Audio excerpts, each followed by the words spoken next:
Have you ever made a choice, in a split second, that changed your entire life? One moment I was running for my life, praying the elevator doors would close before my abusive ex-boyfriend could grab me. I thought I was praying for safety. But when those gold doors finally slid open, I realized I hadn't found safety at all. I had stumbled into something far more dangerous. Standing inside wasn't a savior. It was the most feared man in New York City. And the moment the doors closed us in, I knew I wasn't the one escaping. I was the one being claimed. The crystal chandelier of the Plaza Hotel lobby didn't sparkle for Eleanor Vance that night. It glared. It felt like an interrogator's light exposing her shaking hands and the fresh red welt rising on her wrist. "Elena, get back here." The voice was a growl slurred by too much expensive scotch. It belonged to Kyle Deering, the man who had promised to love her and had spent the last 6 months slowly dismantling her soul. Elena didn't look back. She kicked off her high heels, leaving the expensive Louboutins a gift from Kyle that always felt more like shackles abandoned on the plush carpet. She ran. Her stockinged feet slipped on the polished marble as she rounded the corner toward the bank of private elevators. Her heart hammered against her ribs like a trapped bird. "He's going to kill me," she thought. "This time he's actually going to kill me." Tonight was supposed to be a charity gala. It had turned into a nightmare when Eleanor made the mistake of smiling at a waiter. Kyle's jealousy was a volatile chemical. All it took was a spark. He had dragged her into a side hallway, his fingers digging into her arm with bruising force, his breath hot with whiskey and rage. "You think you can embarrass me?" he had hissed. "You're nothing without me, Ellie. Nothing." She had bitten his hand hard and bolted. Now she slammed her hand against the down button of the elevator bank, mashing it repeatedly. "Come on, come on, come on," she whispered, tears blurring her vision. She could hear Kyle's heavy footsteps rounding the corner. He wasn't running. He was stalking. He knew she had nowhere to go. The lobby was too far, and the security guards were all on his payroll. Kyle was the son of a senator. In this city, his last name was a get-out-of-jail-free card. "There's nowhere to run, babe." Kyle's voice echoed off the walls. It was closer now. The elevator dinged. It was the sweetest sound Elena had ever heard. The center doors slid open. She didn't look inside. She didn't check if it was empty. She threw herself through the gap, spinning around instantly to hit the close door button. "Please!" She sobbed, her finger jamming against the plastic. Through the narrowing gap, she saw Kyle appear. His face was a mask of twisted fury. His tuxedo tie undone, his eyes manic. He lunged for the doors. "Elena!" he roared. He stuck his hand out to stop the sensors, his fingers inches from the metal. Elena squeezed her eyes shut and screamed, bracing for his grip. But the grip never came. A large gloved hand shot out from behind Elena. It moved with the speed of a striking viper, catching the elevator door just as it tried to bounce back open from Kyle's interference. But instead of letting Kyle in, the hand shoved the door outward with massive force, catching Kyle in the chest. Kyle stumbled back, shocked. The doors slammed shut. The lock engaged with a heavy mechanical thud. Silence. The sudden quiet was deafening. The only sound was Eleanor's ragged breathing, gasping for air. She slumped against the metal panel, sliding down to the floor, her face buried in her hands. "Oh God," she wept. "He's going to wait in the lobby. He's going to wait." "Miss Vance." The voice was deep, baritone. It vibrated through the floorboards of the elevator. It wasn't Kyle. It was colder, smoother, and infinitely more terrifying. Elena froze. Her breath hitched in her throat. Slowly she lifted her head. She hadn't jumped into an empty elevator. Standing in the center of the car was a man. He was tall, well over 6 feet, wearing a charcoal 3-piece suit that cost more than Eleanor would make in 10 years. He had dark hair, swept back, sharp cheekbones that looked cut from granite, and eyes the color of a stormy sea, grey, cold, and calculating. Flanking him were two other men. Massive. Silent. Gun-shaped bulges visible beneath their jackets. Elena realized with a jolt of pure horror that she had just interrupted a private transport. And not just anyone's. The man in the center looked down at her, not with pity, but with a detached curiosity. He checked his watch, a platinum Patek Philippe. "You have 30 seconds to explain why you are barefoot crying and delaying my descent," the man said. His accent was faint Italian, but buried under years of American discipline. Elena scrambled to her feet, backing into the corner. I'm sorry. I just needed to escape. Please just let me off at the next floor." The man took a step closer. The air in the elevator seemed to drop 10 degrees. "Escape from who?" "Kyle," she whispered. "Kyle Deering." The man's eyes narrowed slightly, a flicker of recognition, the senator's disappointment of a son. He turned to one of his guards. "Marcus, stop the car." "Sir," the guard asked. "Stop it." The guard hit the emergency stop. The elevator jolted to a halt between the 14th and 13th floors. Elena panicked. "What are you doing? Please, he's chasing me." The man stepped into her personal space. He smelled of tobacco rain and danger. He reached out his fingers, grazing the red mark on her wrist where Kyle had grabbed her. Elena flinched, but he held her firm. His touch wasn't rough, but it was inescapable. "My name is Lorenzo Moretti," he said softly. Elena stopped breathing. She knew that name. Everyone in New York knew that name. You didn't see Lorenzo Moretti in the tabloids. You saw his name on building permits, on shipping containers, and occasionally in the whispered rumors of people who went missing. He was the don of the Moretti crime family, the king of the underworld. She had fled a domestic abuser and run straight into the arms of the devil himself. "I see you know who I am," Lorenzo said, a dark smirk touching his lips. "Which means you know that nobody enters my elevator without an invitation, and nobody leaves without paying a toll." Elena pressed her back against the cold steel of the elevator wall. "I don't have any money," she stammered, her voice trembling. "I'm a waitress.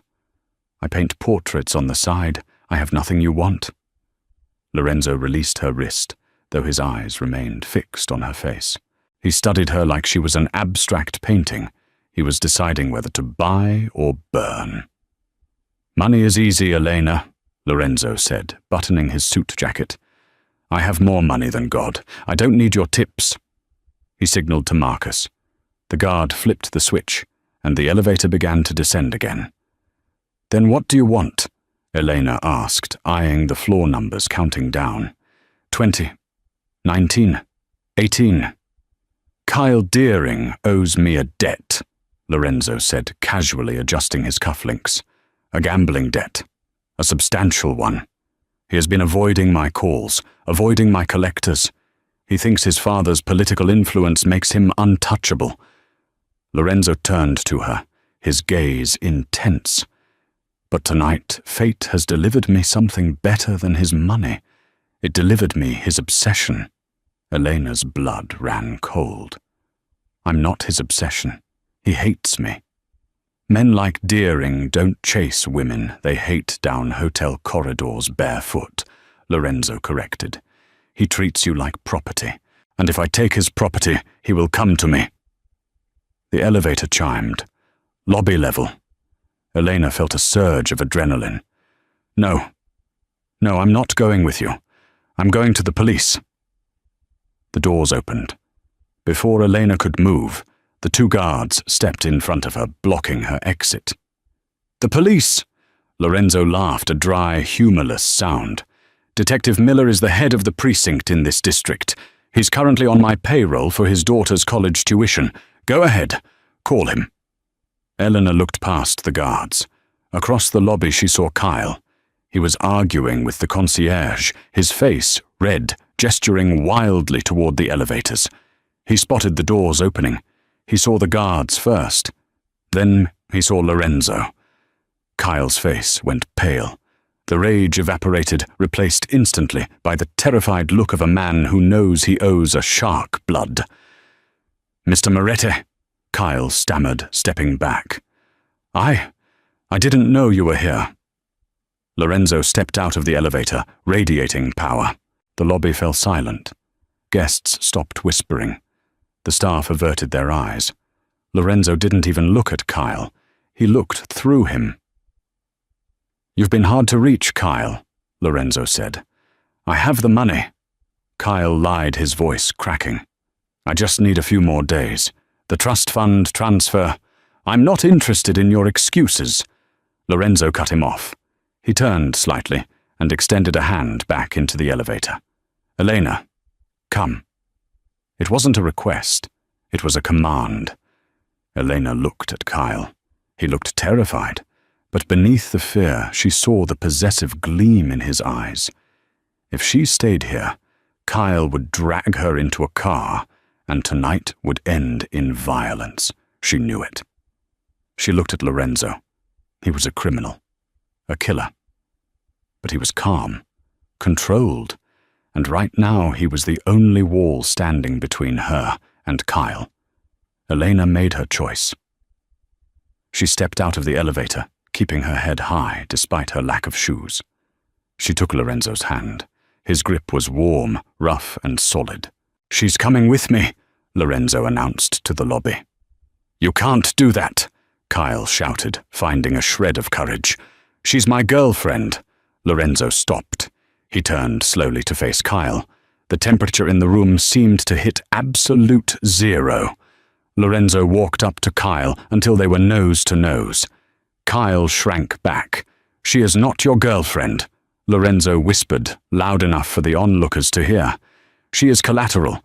Until your debt is paid in full, Elena belongs to the Moretti family. If you come near her, if you call her, if you even think about her, I will nail your fingers to your father's office one by one." Lorenzo turned his back on Kyle. He wrapped a heavy arm around Elena's waist, protective, possessive, and guided her toward the revolving doors where a fleet of black SUVs waited in the rain. "Get in," Lorenzo said as the driver opened the door. Elena hesitated for a fraction of a second. "Where are we going?" "The Obsidian Tower." Lorenzo said, naming the most secure, expensive residential building in the city. "Your new cage."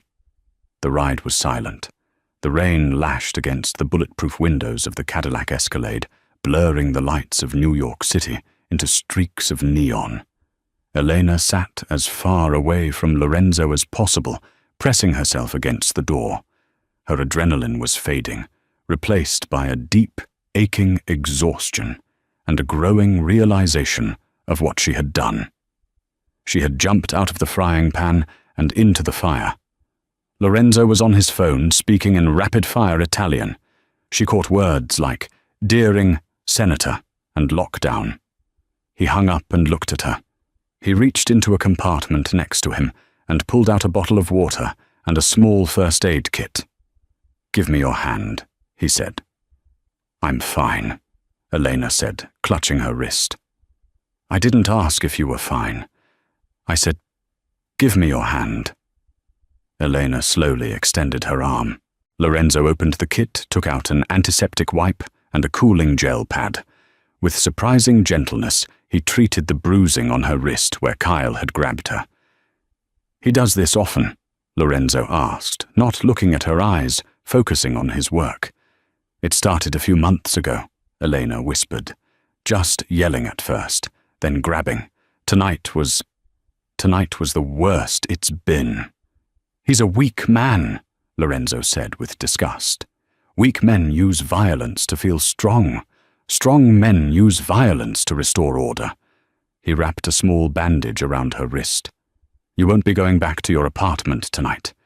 Deering has a key, I assume?" "Yes." "Then it's not safe." My men will go there tomorrow to retrieve your things, your paints, your clothes, whatever you need. I can't stay with you, Elena said, finding her voice. This isn't... I'm not a hostage, Lorenzo. You can't just keep me. The car slowed down, pulling into a private underground garage. The heavy steel gates rolled down behind them with a clang that sounded like a prison door closing. Lorenzo turned to her. The darkness of the garage made his grey eyes look almost black. You witnessed me threaten a senator's son, Lorenzo said. You are now involved in a dispute between two very powerful families. If I let you go, Kyle will find you. And if he doesn't, his father's fixers will, to make sure you don't talk about his gambling debts. The door opened. Marcus the bodyguard stood there with an umbrella. Lorenzo got out and offered his hand again. You have two choices, Elena, he said, looking down at her. You can walk out of this garage alone, with no shoes and no money, and take your chances with Kyle Daring. Or you can come upstairs, drink a glass of wine, sleep in a bed that costs more than your ex-boyfriend's car, and let me handle the monsters. Elena looked at the dark ramp leading up to the street. She imagined Kyle waiting there. She imagined the police looking the other way. She looked at Lorenzo. He was dangerous, yes, but he had bandaged her wrist. He had stopped the elevator. I'll come up, she said softly. Lorenzo nodded. Good choice. They took a private elevator to the 50th floor, the penthouse. When the doors opened, Elena gasped. It wasn't just an apartment. It was a fortress of glass and steel.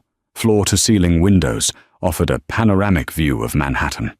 The furniture was modern, stark, and masculine. A fireplace roared in the center of the room. Dante, Lorenzo called out. A younger man, maybe 25, with tattoos creeping up his neck, walked in from the kitchen. He was holding a tablet. Boss, we have a problem, Dante said, ignoring Elena. What is it? Lorenzo asked, taking off his jacket and tossing it onto a leather chair. It's the Russos, Dante said, his face grim. They heard about the altercation at the plaza. They know you took Deering's girl. Elena froze. The Russos were the rival crime family, the ones who waged war in the streets. And Eruta, Lorenzo poured himself a drink from a crystal decanter. Kyle Deering just called Papa Russo, Dante said. He told them that Elena isn't just his girlfriend. He told them she's holding the ledger. Lorenzo paused the glass halfway to his lips. He turned slowly to look at Elena. The ledger? Lorenzo asked. Elena shook her head, eyes wide. I don't know what he's talking about. What ledger? Dante looked at her with pity. The digital key to the senator's offshore accounts. Kyle has been skimming money for the Russos. He told them you stole it. Lorenzo cursed in Italian. He slammed the glass down, shattering it. He put a target on her back, Lorenzo growled. To save his own skin, he told the Russos she has their money. Lorenzo walked over to Elena. He gripped her shoulders. His intensity was terrifying. Listen to me very closely, Elena, he commanded. 10 minutes ago, you were just a pawn. But now Kyle has just told every hitman in New York City that you are walking around with $50 million in stolen codes. He leaned in, his forehead touching hers. You are not leaving this penthouse, ever, because the moment you step outside, the Russos will kill you. 3 days. Elena had been a prisoner in the sky for 3 days. The obsidian tower lived up to its name. It was cold, dark, and impenetrable. From the 50th floor, New York City looked like a circuit board of gold and amber, millions of lives moving freely while she was trapped behind 3 inches of bulletproof glass. Lorenzo was a ghost.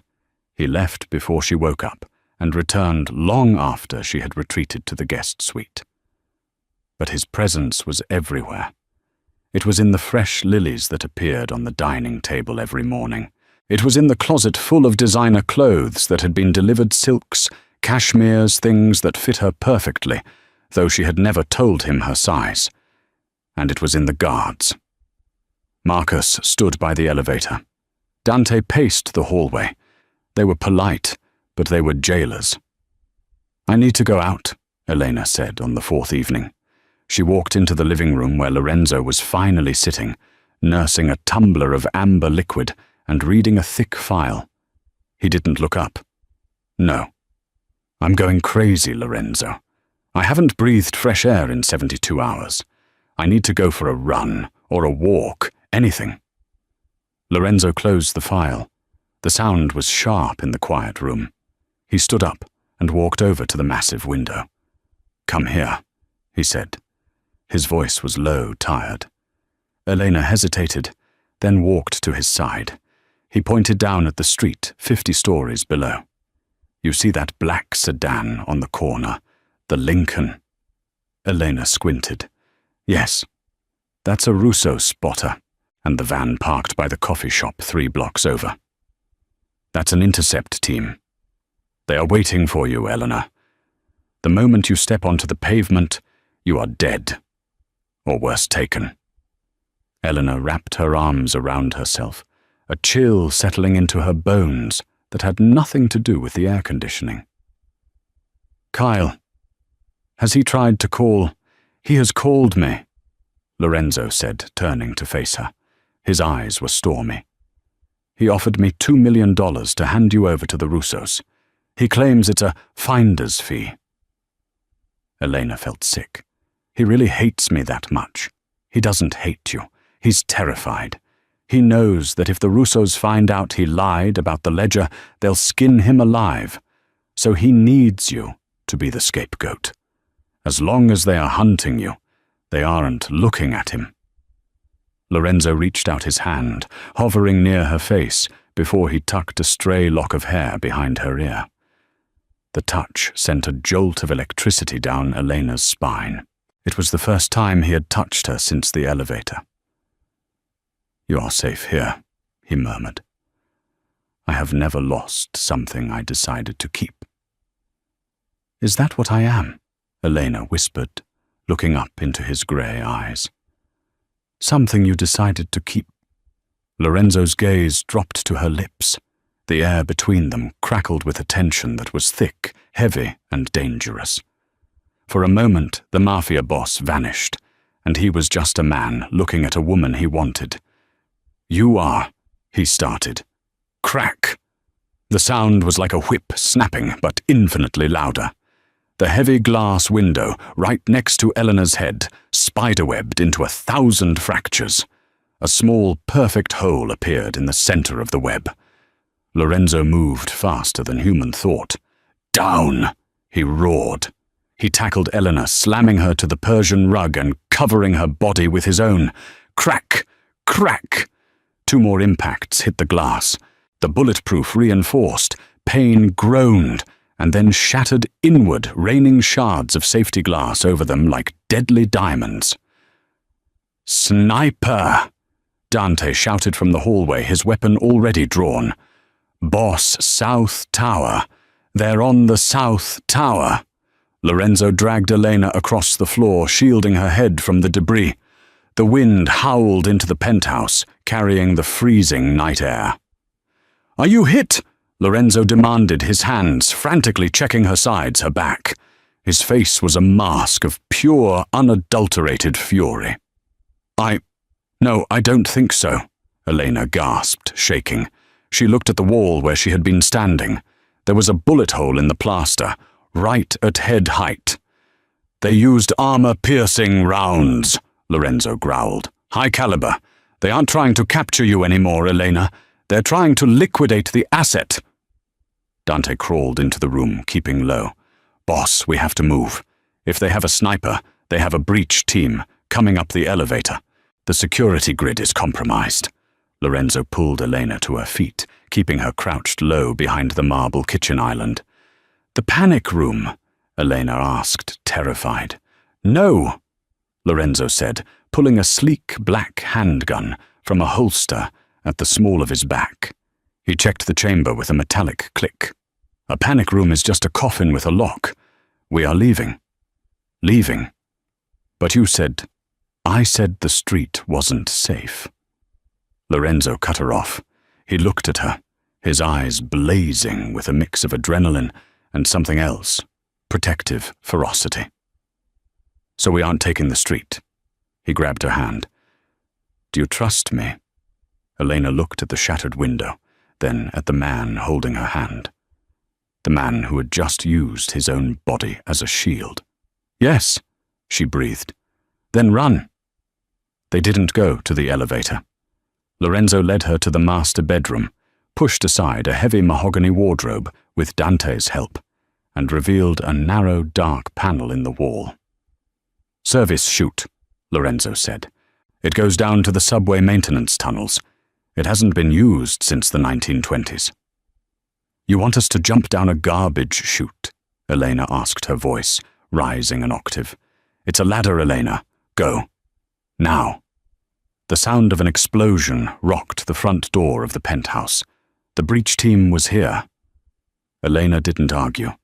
She swung her legs into the dark hole and found the iron rungs. She began to climb down into the darkness, the smell of dust and old concrete filling her nose. Lorenzo followed, sliding the panel shut above them, just as automatic gunfire erupted in the apartment above. They climbed in silence for what felt like an eternity. Elena's arms burned. Her bare feet she was still wearing, only socks slipped on the cold rungs. Finally they reached the bottom. Lorenzo kicked open a rusted grate, and they tumbled out onto a damp concrete ledge. Below them, rats scurried along rusted train tracks. Subway? Elena asked, wiping sweat and soot from her forehead. Old service line. My grandfather used it to move rum during Prohibition, Lorenzo said. He tapped his earpiece. Marcus, status. Static crackled. They cleared the penthouse boss. They're looking for the bodies. They think they got you with the grenade. You have maybe 10 minutes before they realize you're gone. Meet us at Extraction Point Zulu. Bring the Audi. And the medical kit. Copy. Lorenzo took off his suit jacket and draped it over Elena's shivering shoulders. You're doing good, Elena. Better than most soldiers I know. I'm terrified, she admitted, her teeth chattering. Fear is good. Fear keeps you alive. Panic is what kills you. They ran through the tunnels for a mile, the damp air clinging to their skin. Finally, they emerged through a maintenance door into a back alley in Chinatown. The rain was pouring down, washing away the dust of the tunnels. A black Audi R8 idled at the curb. Marcus was behind the wheel. Lorenzo threw the door open and shoved Elena into the passenger seat before diving into the back. Drive, Lorenzo ordered. Upstate, the cabin. As the car tore onto the FDR drive, weaving through traffic at dangerous speeds, Elena finally looked at Lorenzo in the rearview mirror. He was bleeding. A shard of glass from the window had sliced his cheek, and blood was soaking through his white dress shirt near his shoulder. You're hurt, Elena said, reaching back. It's nothing, Lorenzo grunted, pressing a cloth to his shoulder. Just a scratch from the glass. Lorenzo? That's a lot of blood. Focus on the road, Marcus. Lorenzo barked as the driver glanced back. The drive took 2 hours. They left the city lights behind, driving deep into the Catskill Mountains. The rain turned to snow-heavy white flakes, hitting the windshield. They turned off the main road onto a gravel track that wound up a steep wooded hill. At the top sat a cabin. It wasn't a rustic shack. It was a fortress of timber and stone hidden from the world. Marcus parked the car. I'll secure the perimeter, boss. I'll take the first watch. Good. Lorenzo and Eleanor went inside. The cabin was freezing. Lorenzo immediately went to the fireplace, striking a match to the pre-laid wood. As the fire caught, casting dancing shadows on the walls, Elena turned to him. The adrenaline was fading, leaving her exhausted and raw. "Sit down," she said, pointing to the leather sofa. "Let me look at your shoulder." "Elena, I don't need." "Sit down, Lorenzo," she commanded. Her voice was firm. "You saved my life twice tonight. Let me put a bandage on you." Lorenzo looked at her, surprised by her tone. A small smile tugged at the corner of his mouth. He sat. Elena found the first aid kit in the bathroom and returned. She peeled back his blood-soaked shirt. It was a nasty cut, deep enough to need stitches, but the glass shard was gone. She cleaned the wound with alcohol. Lorenzo hissed but didn't pull away. His muscles were hard as iron beneath her fingers. As she worked, she could feel his eyes on her face, watching her with an intensity that made her hands tremble. "Why?" she asked softly, taping the gauze in place. "Why what?" "Why are you doing this? You could have handed me over. Kyle offered you money. The Russos want me dead. Why risk your empire, your life, for a waitress you met in an elevator?" Lorenzo caught her hand as she finished. He held it against his chest right over his heart. She could feel the steady, powerful thrum of it. "Because in my world, loyalty is bought and sold," Lorenzo said, his voice rough. "Everyone has a price. Kyle, the senator, even some of my own men." He looked deep into her eyes. "But when those elevator doors opened and you saw a monster standing there, you didn't bargain. You didn't try to sell anyone out. You looked at Kyle, and you chose the unknown. You have a fire in you, Elena. A pure fire. I haven't seen that in a long time." He leaned closer. Their faces were inches apart. "And," he whispered, "I hate it when people touch my things." Elena's breath hitched. "Am I your thing, Lorenzo?" "You are under my protection," he corrected, "which means you are mine to guard, mine to keep safe." He leaned in, closing the gap. His lips brushed hers, tentative, at first testing the waters. When she didn't pull away, he groaned low in his throat and kissed her for real. It was a kiss of possession, of survival. It tasted of whiskey and danger. Elena melted into him, her hands tangling in his dark hair. For a moment, the snipers, the debts, and the lies disappeared. There was only the fire, the snow outside, and the man who made her feel safer in a shootout than she had ever felt in Kyle's arms. But the moment was shattered by a beep. It wasn't a phone. It was Elena's purse, which she had miraculously kept clutched to her chest during the escape. She pulled back, breathless, her lips swollen. She dug into the bag. "It's my old phone," she said, confused. "The battery was dead. It must have just charged enough to turn on." She pulled out the cracked iPhone. It was dinging incessantly with notifications. "Give it to me," Lorenzo said, his mode instantly shifting back to business. He took the phone. He scrolled through the notifications. His brow furrowed. "Kyle didn't just lie," Lorenzo said, his voice turning to ice. "Elena, look at this." He turned the screen to her. It was a notification from a cloud storage app, a shared folder she and Kyle used for photos, but the folder name had been changed to insurance. "He synced it," Elena realized, horror dawning on her. "Last week he borrowed my phone because his was dying. He must have uploaded the files then." "He didn't just upload the financial ledger," Lorenzo said, tapping a file named Audio 04. He pressed play. Kyle's voice filled the cabin. But he wasn't talking to his father. "Yeah, I've got the girl. She's clueless. But listen, the plan is set for the 15th. We hit Moretti's shipment at the docks. My dad has the Coast Guard paid off. We frame the Russos. Moretti goes to war with them, and while they kill each other, we take the territory." Lorenzo froze. The color drained from his face. "The 15th, Lorenzo whispered. "That's tomorrow." He looked at Elena. The realization hit them both at the same time. Kyle wasn't just a gambling addict hiding from a debt. He was a conspirator. He and his father had orchestrated a war between the two biggest crime families in New York, hoping they would destroy each other so the senator could clean up the city and take the profits. "We have to stop it," Elena said. "No." Lorenzo stood up, grabbing his gun. "I have to stop it. You are staying here." "If you go down there alone, you're walking into a trap," Elena cried, standing up to face him. "They expect you to be at the docks. They know your moves." "And what do you propose, Elena?" Lorenzo shouted, the stress finally breaking his calm. "You are a civilian. I'm the only one Kyle trusts enough to answer the phone," Elena said, her eyes flashing. "He thinks I'm running. He thinks I'm scared. If I call him, if I tell him I have the ledger and I want to make a deal, I can draw him out." Lorenzo shook his head. "Absolutely not. I will not use you as bait." "You said I was yours to protect." Elena stepped close to him, gripping his lapels. "Then let me help you protect your empire.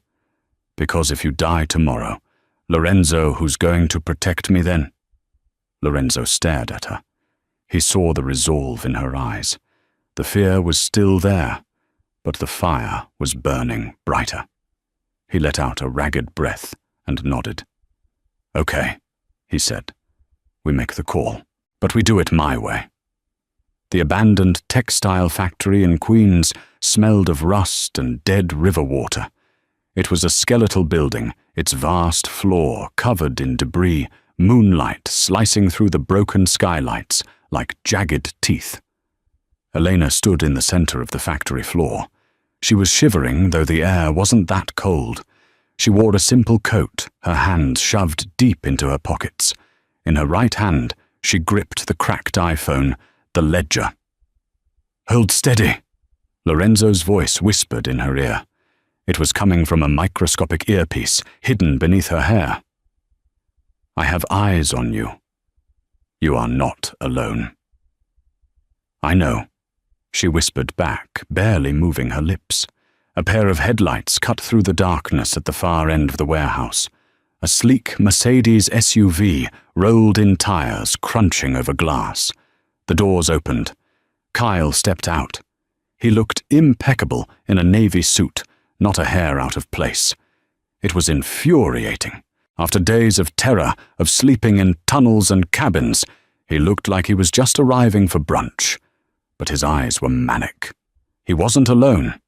Two men in tactical gear flanked him. Mercenaries, not street thugs. "Elena," Kyle called out, his voice echoing in the vast space. He smiled, but it didn't reach his eyes. "You look terrible, babe. Rough few days." "Just give me the money." "Kyle," Elena said, pitching her voice to sound desperate, broken. "I just want a ticket to Europe and enough cash to disappear. You take the phone, you take the codes. I just want out." Kyle laughed. He walked closer, stopping 10 feet away. The mercenaries raised their rifles. "You really don't get it, do you?" Kyle sneered. "There is no out. You know too much. My father is about to become the governor, maybe the president one day. We can't have a loose end, like you running around painting pretty pictures and telling sad stories.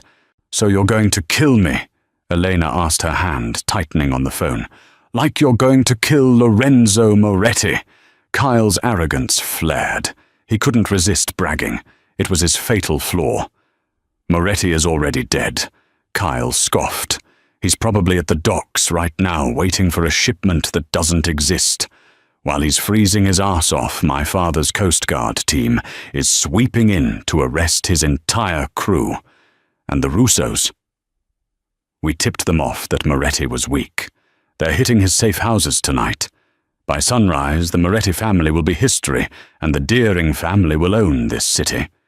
He extended his hand. "Now, give me the phone." "Record that," Elena asked softly. "What?" Kyle frowned. "I said, Elena raised her voice, her posture straightening.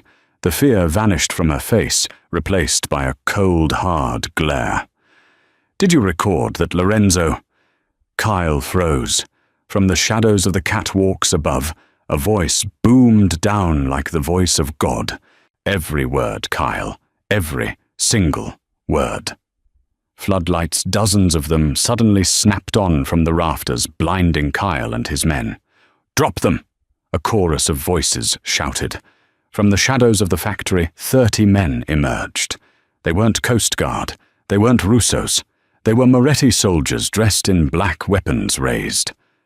Lorenzo walked out from behind a concrete pillar just behind Elena.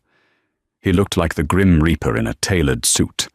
He walked up to Elena and placed a hand on her shoulder, facing Kyle. "You should have checked your sources, Kyle," Lorenzo said smoothly. "I didn't go to the docks. I came here."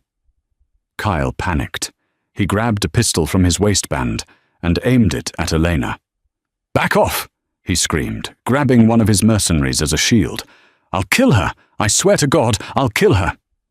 "You won't," Lorenzo said, taking a step forward, placing his body partially in front of Elena's. "Because if you pull that trigger, you die. If you surrender, you might live another hour. My father, your father." Lorenzo interrupted, holding up his own phone, "is currently being raided by the FBI. You see, while you were bragging, my associates sent that audio file from the cabin to every news outlet and federal agency in the country. Senator orchestrates gang war. It's trending on Twitter right now." Kyle's face went white. His hand shook. The gun wavered. "It's over, Kyle," Elena said, her voice steady. "You lost." Kyle's eyes darted around the room. He saw the 30 guns pointed at him. He saw the exit blocked. He looked at Elena, the woman he had tormented, the woman he thought was weak, standing beside the king of the city, looking like a queen. The realization broke him. He let out a scream of rage and raised the gun, not at Elena but at Lorenzo. Bang! The shot echoed like a cannon blast. Elena screamed, but Lorenzo didn't fall. Kyle Deering dropped to his knees, a look of shock on his face. A single red bloom expanded on his shoulder.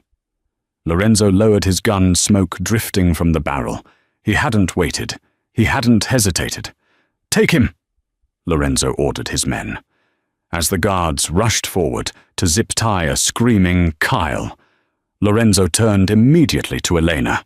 He checked her face, her hands. "Are you hurt?" he demanded urgently. "No!" Elena breathed, adrenaline crashing through her system. "You shot him. I aimed for the shoulder. Killing him is too easy." Lorenzo said, his voice dark. "He needs to answer for what he did to you, and he will." He pulled her into his arms, crushing her against his chest. For the first time, Elena felt his heart hammering, not slow and steady, but fast. He had been terrified, not for himself, but for her. "Let's go home, Elena," he whispered into her hair. The sunrise over the East River that morning didn't look like any sunrise Elena had ever seen. It was violent, streaked with purple and bruised orange, matching the chaos that had just unfolded at the docks. The flashing lights of 50 police cruisers reflected off the wet pavement outside the warehouse. But this time, the handcuffs weren't for the usual suspects. Elena sat in the back of an ambulance, a blanket draped over her shoulders, watching the end of an era. She saw Senator Deering, the man who had been a fixture on the nightly news for 20 years, being shoved into the back of a federal vehicle. He wasn't waving to cameras today. He was shielding his face, his legacy crumbling in real time as the audio recording Lorenzo had leaked played on every news station in the country. "You don't have to talk to them," Lorenzo said, appearing beside her. He had wiped the soot from his face, but he still looked dangerous, a predator in a ruined suit. "My lawyers Sullivan and Cromwell are already handling the press. We can leave." Elena looked at the swarm of reporters shouting questions behind the police barricade. Miss Vance, is it true? Did Kyle Deering kidnap you? Ms. Vance. She stood up, letting the blanket fall. She looked at Lorenzo. No, she said, her voice raspy but firm. If I leave now, I'm just the victim. I'm the poor girl who got saved. I'm done being that girl. She walked past Lorenzo toward the barricade. Lorenzo signaled his men to stand down. He watched her with a look of intense, burning pride. Elena faced the cameras. She didn't hide. She looked straight into the lens of CNN. Kyle Deering and his father didn't just kidnap me, she said, her voice cutting through the noise. They tried to start a war in our city to profit from the ashes. I am not a victim. I am the witness who stopped them. That was the moment the public narrative shifted. Elena Vance wasn't a damsel. She was the woman who took down a dynasty. The transition wasn't easy. You don't date the king of the New York underworld without consequences. Elena moved into the Obsidian Tower permanently, but not as a guest. The guest room was turned into a studio. The cage became a castle. But the whispers followed her. Society matrons turned their noses up at her. Business partners looked at her with suspicion. They thought she was just a pretty face Lorenzo kept around for amusement. They were wrong. One rainy Tuesday, Lorenzo was holding a meeting in his study with the heads of the unions. The air was thick with cigar smoke and testosterone. Elena walked in carrying a tray of espresso, but also a file folder. "Gentlemen," she said, placing the tray down, "we're busy, sweetheart." One of the union bosses, a man named Big Sal, grunted without looking at her. Lorenzo's eyes narrowed.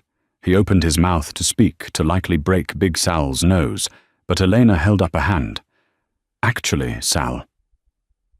Elena said, her voice dropping to a cool, professional register.